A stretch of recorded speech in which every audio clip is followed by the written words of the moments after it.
This is Nurse of Death, the Lucy Letby story, a gripping true crime podcast that takes you deep into the chilling tale of allegations against Lucy Letby, a seemingly caring and dedicated nurse who harbored a dark secret. Join us as we unravel the twisted journey of a medical professional whose actions sent shockwaves throughout the healthcare community. It's the story of a nurse who went from saving lives to becoming the harbinger of death. This is Nurse of Death, the Lucy Letby story. In the heart of Hereford, England, a chilling court case unfolds that is making the whole nation pause. Lucy Letby, a 33-year-old neonatal nurse, stands accused of committing a horrifying string of crimes in the very unit designed to foster new life. Allegedly, she manipulated medical records, tampered with care regimens, and instigated potentially fatal health crises, all while casting blame on others. As the trial unfolds, the prosecution makes increasingly alarming allegations that shed light on a dark saga unfolding behind hospital doors. The court hears harrowing accounts of Letby's actions, a woman who held the fragile lives of premature infants in her hands. Letby is accused of cooking medical notes, a term referring to fraudulent alterations, to deflect suspicion away from herself. One such manipulation was the timing of a baby girl's collapse, which was altered to correlate with a milk feed administered by a fellow nurse, casting an ominous shadow over a routine care task. Further, Letby is alleged to have manipulated an infant's temperature on her observation chart. This insidious tampering aimed to create an illusion of a natural health decline before the baby stopped breathing. These allegations, if true, highlight a grim perversion of the sacred trust placed in those who tend to the most vulnerable.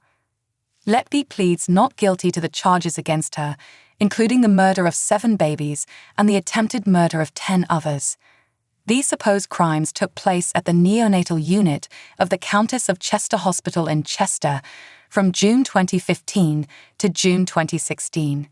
It's a timeline that casts a grim pall over a full year of the hospital's operations. As the trial proceeds, the court is introduced to one particularly vulnerable infant, known as Baby G, born at a mere 23 weeks gestation and weighing just over 1 pound.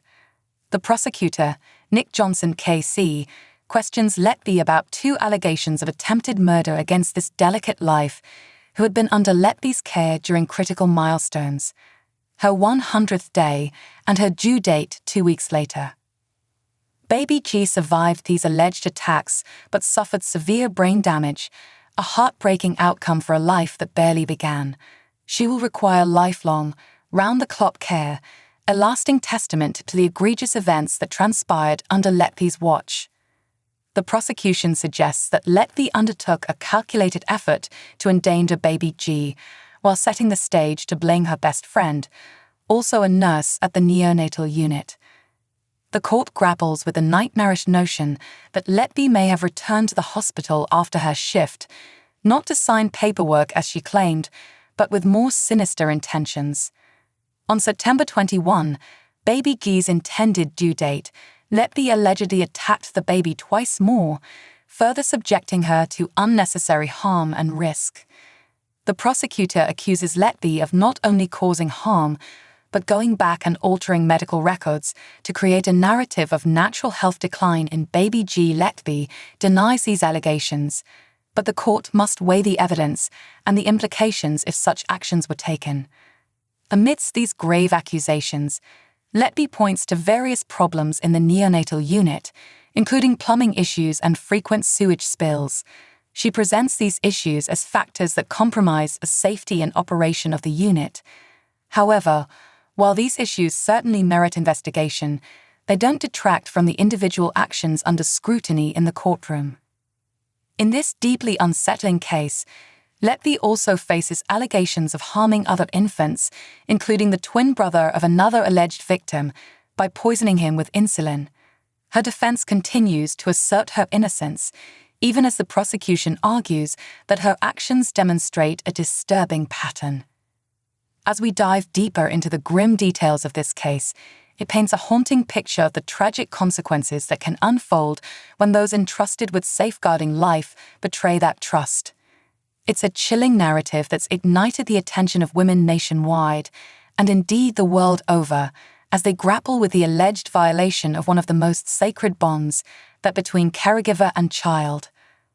Beyond the allegations themselves, Letby's conduct outside of the hospital also becomes a subject of scrutiny. The prosecution presents evidence of Letby's extensive Facebook searches on the mother of one of the allegedly harmed infants, including on Christmas Day, suggesting a potential obsession with the families she affected. However, Letby staunchly denies this interpretation. She explains her curiosity as concern for the well-being of baby F, who had since been discharged. Yet, the justification does little to quell the courtroom's unease. The social media activity, coupled with the serious allegations, only further paints a picture of a woman seemingly consumed by her actions and their repercussions. This is Nurse of Death, the Lucy Letby story, a gripping true crime podcast that takes you deep into the chilling tale of allegations against Lucy Letby, a seemingly caring and dedicated nurse who harbored a dark secret. Join us as we unravel the twisted journey of a medical professional whose actions sent shockwaves throughout the healthcare community. It's the story of a nurse who went from saving lives to becoming the harbinger of death. This is Nurse of Death, the Lucy Letby story.